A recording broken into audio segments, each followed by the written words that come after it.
Good day. I'm Troy Alessandro Campo, and the topic that I am going to report is the continuation of Chapter 5, dealing with the media during crisis or emergency situations. So let's start.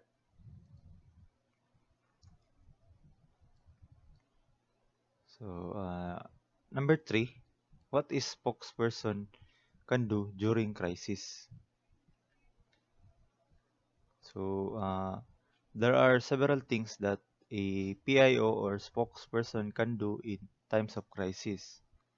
So one of these is the Stonewall it. So in Stonewall it, the spokesperson will deny that a crisis exists, refuse to answer media questions, or simply ignore the issue. So basically, in this case, to Stonewall is to deliberately hold something up or i-delay ang situation. So especially by refusing to cooperate or answer questions. However, although silence may work in some cases, if not, this kind of behavior suggests the next is the if not, this kind of behavior must be suggest the public be dumb. So public be dumb, it is an attitude. An attitude means that the public cannot do anything about it. Kumbaga, baliwalaon ang media for them not to get information. But this could harm PNP's goodwill with the public. So this is very risky, especially for the image of the PNP, because if this happens, speculations will arise, doubting the credibility and trustworthiness of the PNP. Another option is to manage. So this is to manage the news about the crisis by releasing partial, often inaccurate and delayed information, while concealing especially unfavorable acts. However, they must make sure that the attempt to cover up the issue does not leak to the media, as this could shatter the spokesperson's credibility. So, manage is applicable in situations where the PNP failed to do their operations and in other unfavorable acts. Next is the communication policy. So this is the best course PIO spokesperson can take. So when it comes to crisis management, the open approach is far easy because when information is freely available, so the rumors and speculations or kana mga haka-haka kay malesen. So in open communication, the PNP keeps the media fully and promptly informed of the facts while providing background information to put the facts into perspective. So media is always updated to the information about the crisis situation. As a result, the public is also updated about the facts. Next is the communicating with the media during crisis.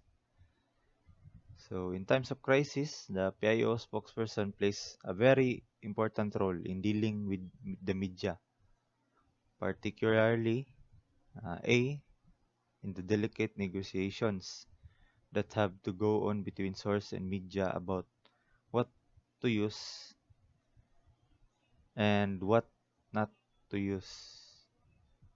Next is providing enough opportunities. So, such as news conferences for information to be given to the media, and the spokesman is the one who answers the questions regarding the crisis, as the press conference mostly uh, media is uhaw na makasagap og information, so the spokesperson deals with them. Then the next is the in educating as well as informing. So the reporters don't fall back on stereotyping to explain the incident itself or the people involved in it. So it must be remembered that public is represented by the press, and this medium has a recognized right to information that may vitally concern the community employees, their friends, and families and victims. It also common knowledge that the best way to prevent the spread of false rumors and information is through issuance of factual information. At the same time, the organization of the PNP and its units, departments must guard its own interests and assist or own interests and insist on relaying factual information only in an orderly and controlled manner. The next is the PIO spokesperson must also remember the following in dealing with the media in times of crisis emergencies. First is maintain control. So release only what you want and when you want.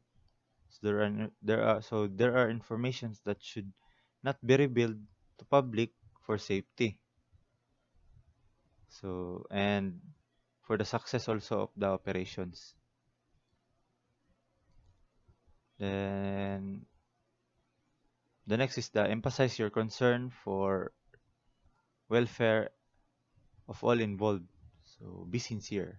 So if there is a crisis, people will always keep on track about the situation, and plenty of them are affected of the status of the crisis. So the PIO must be sincere, must release a sincere message, provide uh, comfort and assurance that the PNP cares about the well-being of all involved.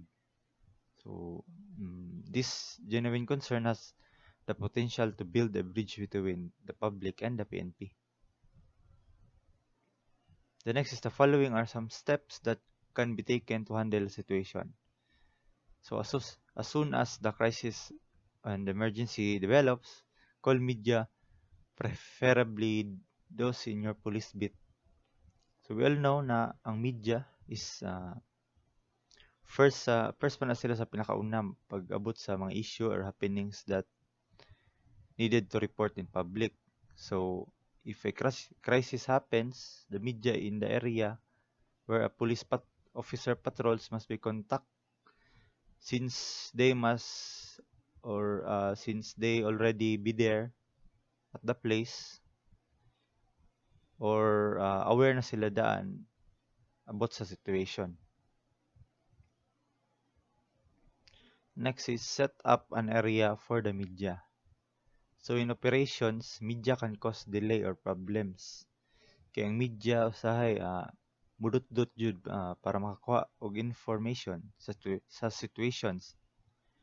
And as a result, makisabay sila sa operation which is very risky for them because they don't have knowledge on how to handle that kinds of situations that the officers is expert with.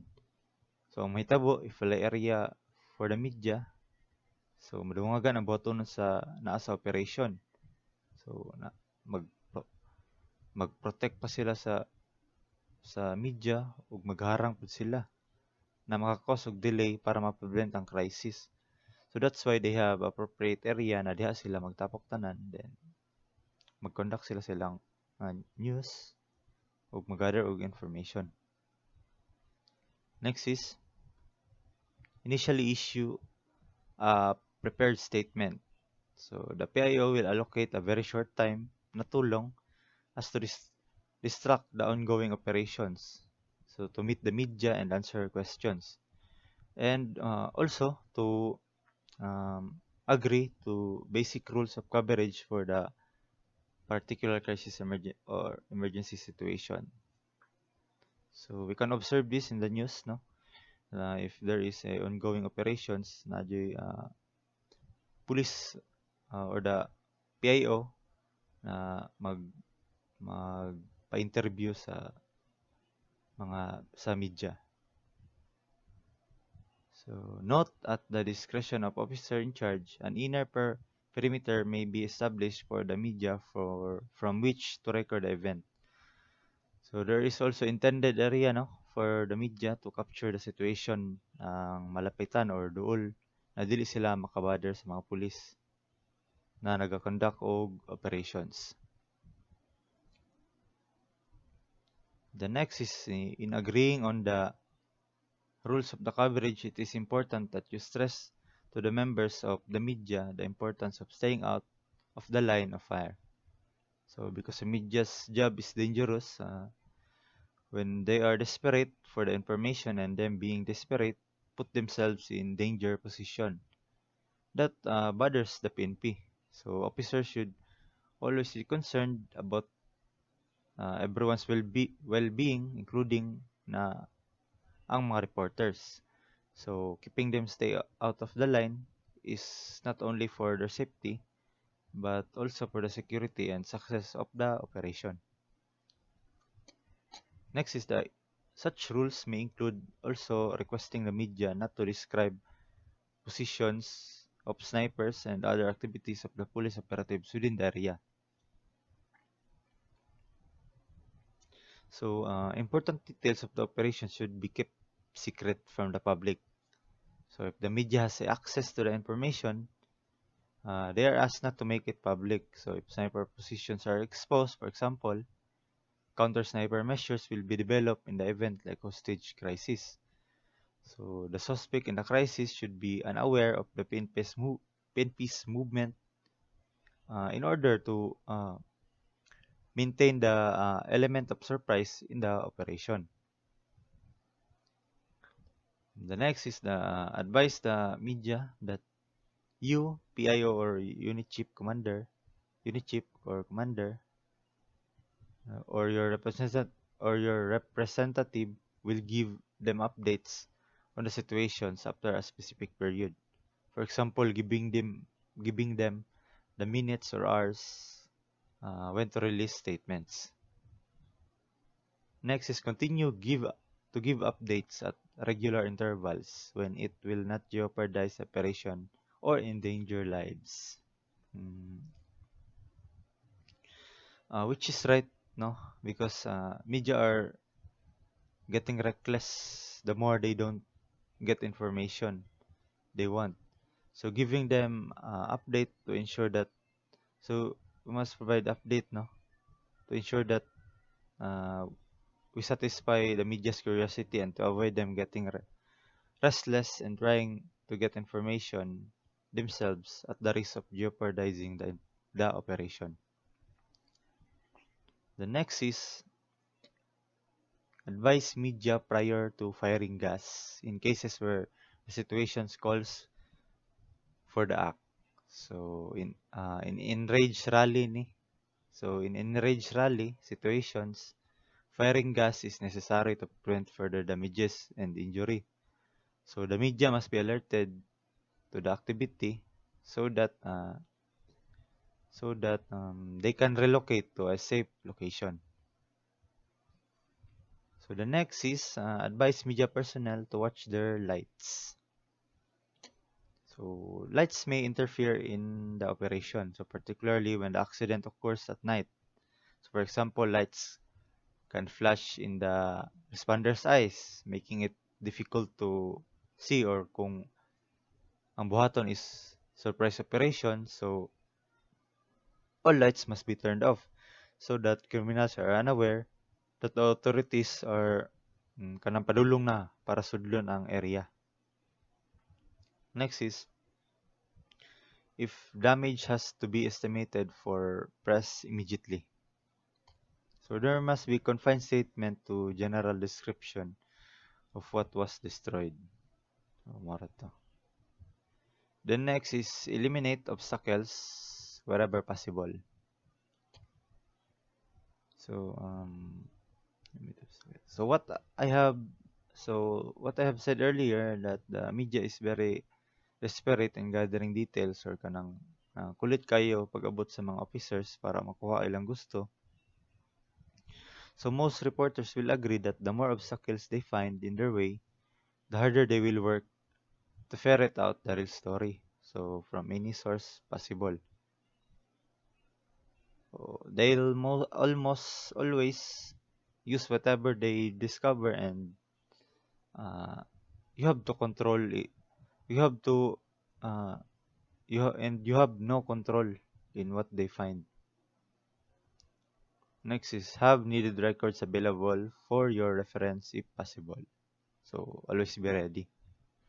So that's why the records are needed for reference. Next is any information that goes to one source in the crisis is fair game to all. So don't play favorites. So be equal. Be equal to everyone.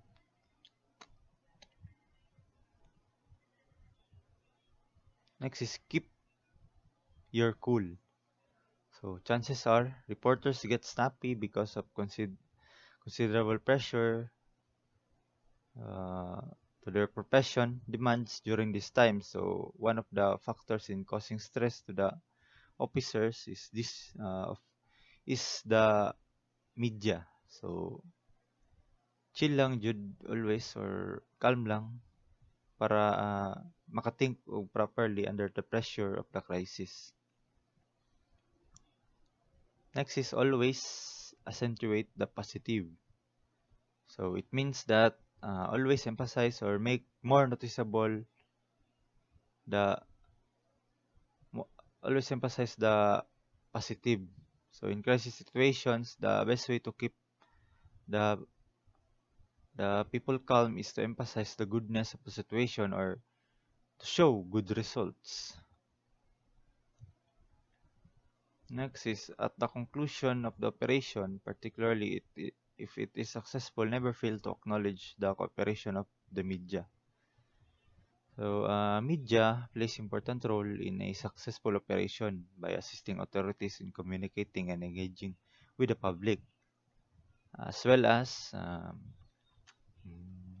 providing information so that the public is aware of what is going on. So, acknowledging the media or giving them thanks at the end of successful operation is essential. So, next is as much as possible, never officially judge, especially in front of the media, the mental condition of the suspect. So, instead, it can be answered in a safer and diplomatic way if media interviews about the suspect. So, it is much safer and diplomatic way by stating that it is not yet known what prompted the suspect to do the actions or if, for example, the statement of the PIO is he is said to have imbibed generous amounts of alcohol. So those are some example of safer alternatives to never judging the suspect's mental health or mental state.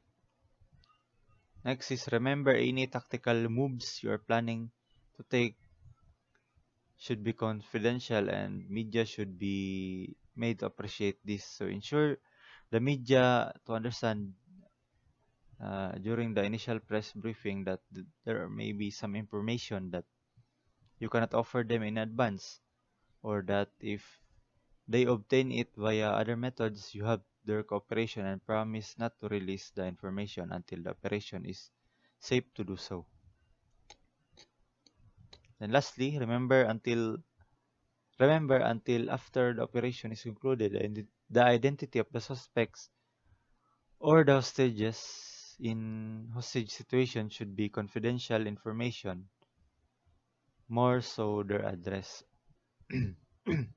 This is for the purpose of avoid speculation in the media about reasons and possibilities and thus causing unnecessary panic, particularly in cases of misleading information, identities, and names.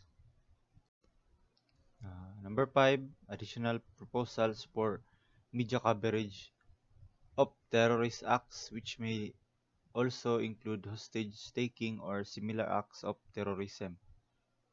First is agreement by the police and the media. So, their agreement is to establish a broadcast area and a separate news center at the scene of the incident, but apart from a regular police line. The next is briefings to the media by the actual police negotiator on the situation if the circumstances allow. So, briefings para makawalo sila unsa ang dapat o dili dapat buhaton in a particular crisis situations. So, there is always a significant risk to the media safety. They can also endanger the operation if they do not follow the instructions in the briefing. Next is agreement by the media not to telephone a hostage taker. So, immediate notification of the police by reporters of any calls from hostage takers. So, no publication of such conversations. So, without first conferring with a police negotiator for advice. So, ang call gikan sa hostage taker must always be private first and should not be released because it can cause panic if ang call is about bad news or for example na gipatay ang hostage taker tungod kay wala ni follow og request. So if kana natawag ma-public, surely there will be panic in the people. So much better police negotiator must first listen to the call and determine whether or not it requires publication. Next is limited use of live telecasting and close-ups of the actual windows where police officers may be stationed. No identification by media of groups claiming responsibility for bombings. So also no speculations on what might be happening with the reports confined only to facts released by the police. Because bombings are serious incidents that may kill a large number of people, individuals may become panic if muto sila na ang mga rumors and speculations are real. So, because the police are the ones who conduct investigations in bomb cases, media should always rely on the facts supplied by the police for the reason that the police information regarding the bombing is factual and not simply a speculation. Lastly, limitation of details of terrorist acts. So there is no provision of how to guide for terrorists or a portrayal of the hostage takers as heroes. So there, limitation of the details of terrorist acts are necessary, no? Because some of the people tend to care about the other side of the story. So if they get the full details of the terrorist acts, there is a possibility that in their mind the terrorists are good, even if it is evidently their actions are truly bad. So mas magka-cause og more terrorism if ang ubang tao tanaw nila sa gibot sa terrorist is heroic. So much better na ilimit ang information about the acts of the terrorists or their full details of their terrorist acts. So that's all. Thank you.